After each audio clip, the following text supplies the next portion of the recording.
Daddy నేను cricket ఆడుకోవడానికి వెళ్ళొస్తా డాడీ. అయితే ఇంటి క్రికెట్ ఆడతావా? అక్కడికి వెళ్ళాల్సిన అవసరం లోపలికి వెళ్ళి చదువుకో. ఎంతసేపు ఆ క్రికెట్ క్రికెట్ అంటూ డాడీ నీకు చెప్పా కదా డాడీ, ఆల్రెడీ నాకు ఈ స్టడీస్ కన్నా క్రికెట్ మీదే ఉందని ఇంట్రెస్ట్. చదువు మానేసి క్రికెటర్ అవుతావా? నీ కొడుకు చదువు మానేసి క్రికెటర్ అవుతాడంట ఇండియా టీమ్ కి.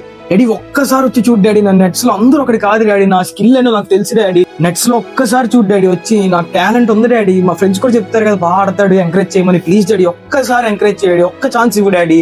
మళ్ళీ ఇది అయిపోయినా మళ్ళీ ఫెయిల్ అయిపోతాడు డాడీ. చూడు ఎంత మందిని చూసా, వాళ్ళందరూ చదువు మానేసుకుని ఇలాగే వెళ్ళారు, ఒక్కడు కూడా సరిగ్గా లేడు. ఇప్పుడు నువ్వు చదువుకుని మంచి జాబ్ తెచ్చుకుంటేనే అదే ఫుడ్ పెట్టిద్ది నీకు. ఈ పొద్దున్న ఏదన్నా ఫంక్షన్కి వెళ్తే మా అబ్బాయి చదువుకోవట్లేదండి, చదువు మానేసి క్రికెటర్ అవుతాడంట ఇండియా టీం అని చెప్పనా? వద్దులేని గాడిద, లోపలికి వెళ్ళి చదువుకో. ఈ క్రికెట్ ఈ ఆటలేం మొదలు పెట్టావు. రేపు మంచిగా వెళ్ళి చదువుకుని ఉద్యోగం చేయి. ఆ బ్యాట్ ఇంకోసారి కనబడితే రక్కొట్టేస్తా. వెళ్ళి